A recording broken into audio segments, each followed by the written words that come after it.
Hello and welcome back to the channel, welcome back to another video. This one is my team selection for game week 36. So we'll have a quick look at how I got on in game week 35 and then go over my thinking for my team for game week 36. So, good week, game week 35, 60 points. That meant a rank rise from 10.6 I think I was, K, until up to 7.4K. So, pretty pleased with it. Especially as there was some managers playing assistant manager chips and what have you. And for the most part, I managed to keep up.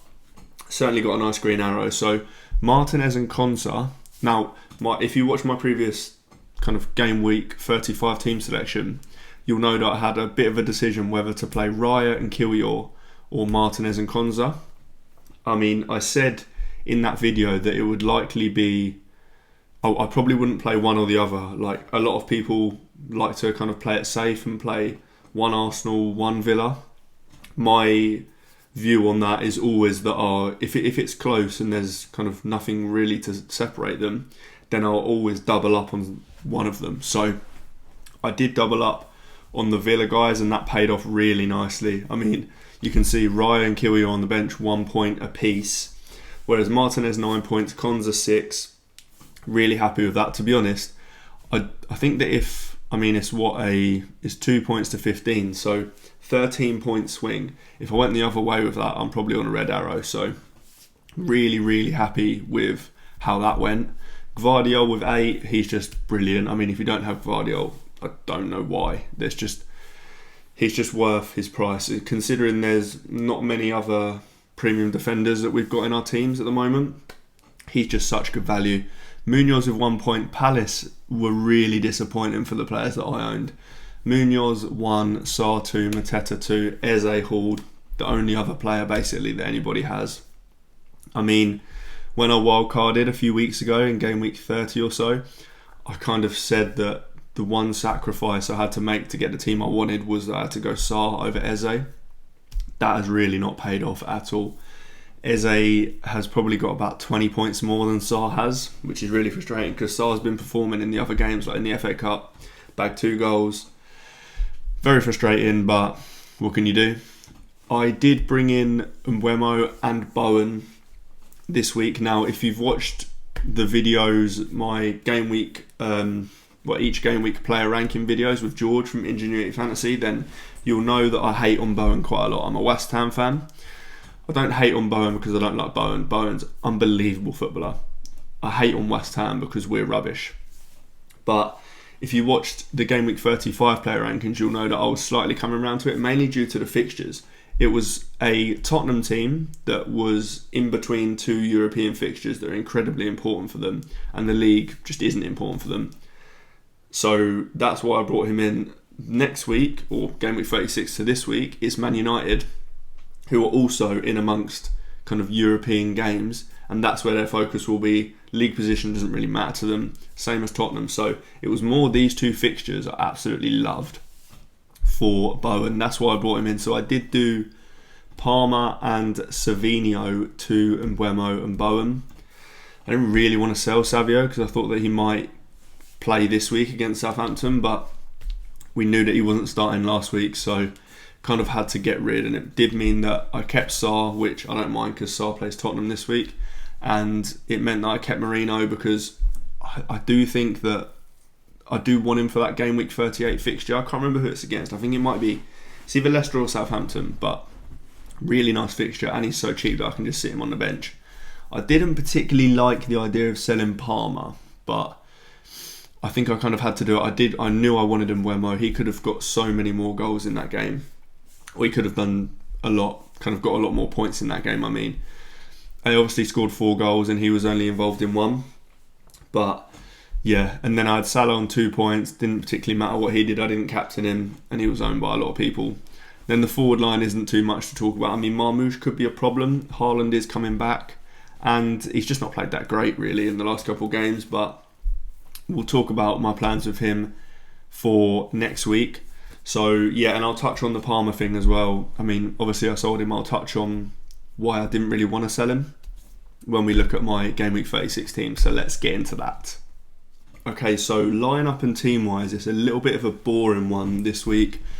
I mean, defenders are just exactly the same as they were last week. I've got one free transfer, as you can see, and 1.7 million in the bank. So I do have funds to make moves, but defender-wise, I don't think I need to really. Raya on the bench and Kiwior on the bench with Liverpool away. Then in goal, I've got Martinez with Bournemouth away, Konza with Bournemouth away, Gvardiol with Southampton away, unbelievable fixture. I mean, like I said, if you don't have Gvardiol, I don't really know why. There's no good reason not to. Munoz with Tottenham away. I like this fixture. Palace are playing good football at the moment. They did kind of falter a little bit a couple of weeks ago, but they're kind of back. They're a very, very good team when they're on it. And Tottenham away, I think, is going to be a really nice fixture, especially after Tottenham have had to go and play the away leg of their European fixture, which they'll be focusing on. So I like that fixture for Palace. There is a world where I could play Raya and Kiwior. I mean, Liverpool expectedly didn't look great against Chelsea. I mean, they've won the league. They're not really playing for anything now. So I can see Arsenal maybe getting something from that game, but they're also going to be coming off of kind of an interesting game against PSG, so can't be that sure that they start. But yeah, I'll likely go with Konza and Martinez anyway. So, and then Livramento's on the bench as well there. He's got Chelsea at home. I wouldn't mind playing him in that game, but I just don't think I need to with the other guys I've got. Onto the midfield. Now, exactly the same midfield as it was for Gameweek 35. I've got Salah with Tottenham away, as I mentioned. I like that fixture a lot. I've got Salah with Arsenal at home. Not huge on that, but that could be quite an unpredictable game in that Liverpool haven't got anything to play for, as I just mentioned. Also, Arsenal will be coming off the back of a massive game against PSG, so it's really hard to predict that game. Either way, Salah's always a threat. I've got Bowen with Man United away. I mentioned before, I love that fixture. I mean, if you watch last week's game for Brentford put 4 goals past Man United. It was exactly kind of as I expected it to go, in that Man United rotated and they weren't great.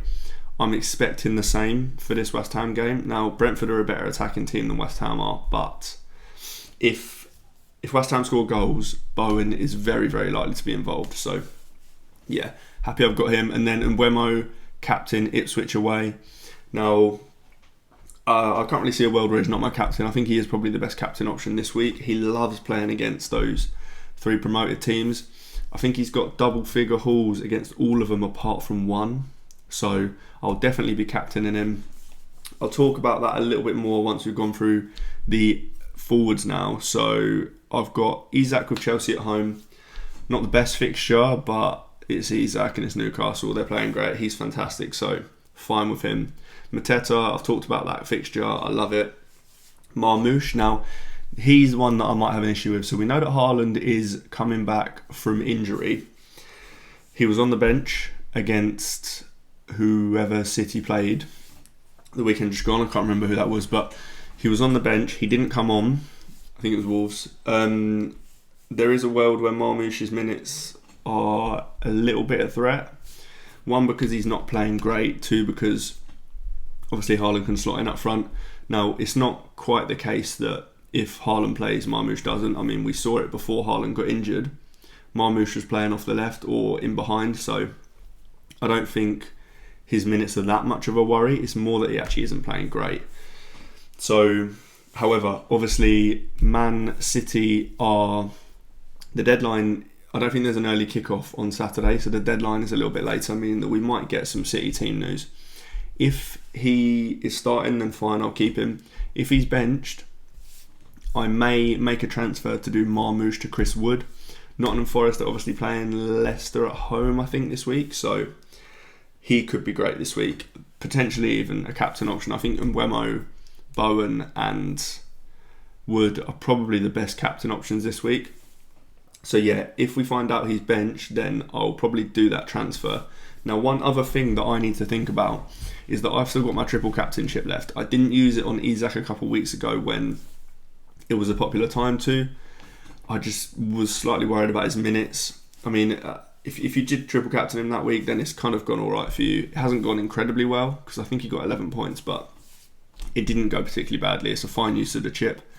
I still have the chip left, so I've only got 3 weeks left to play at 36, 37, 38. Now, game week 38, there isn't really any standout fixtures. I mean, Salah's got an okay fixture. Apart from that, there really isn't much going on. Game week 37, Palmer plays Man United, and I do like that fixture. The reason I like that fixture is because Man United, if they get through to the Europa League final, that Europa League final is within the season. I believe it's between game week 37 and 38. And of course, that's a really, really important game for them, for Man United. So it's highly, highly likely we see a rotated Man United team for the game week 37 fixture against Chelsea. And obviously that makes Palmer a really good option. Man United are pretty bad anyway, but they really, really won't care about the result of that game. So that's why I mentioned a minute ago earlier that selling Palmer wasn't an easy decision, because I do think he's a really, really good captain and triple captain option in game week 37. However, I don't own him. I probably won't own him. I could obviously move Salah to him next week, and that is something that I do need to consider, whether I do want to use a transfer on that and use my triple captain on him. However, the other option I've got is Mbeumo this week. As I mentioned, he loves playing these promoted teams. He's got a double-digit haul in all of them, apart from one game against the promoted teams. So I kind of like using it this week. I haven't made it. I'm probably 50-50 on it at the moment. I'm not sure. If I don't use it this week, then I'm basically saying to myself, okay, I'll have to use a transfer next week to get Palmer in, at least one transfer, because if I want to keep Salah, then I could use 2 moves to move kind of Marmoush out, or maybe even Isak out, to get Salah in, to get Palmer in, sorry. But yeah, I am very, very tempted to use it on Mbeumo this week instead. Not sure where I'll land on that, but if you do have your triple captain chip left like me, then I do think it's a good week for it. I do like Mbeumo. I don't even hate the idea of using it on Chris Wood if you've got him. Obviously, I don't have him, and depending on Marmoush starting or not, I'm not sure if I will have him, but I don't mind that either. So yeah, if you've got a chip left, then by all means, it's a good week to use it. That's all for this one. If you did like the video, do hit like, do subscribe, and I will see you in the next one.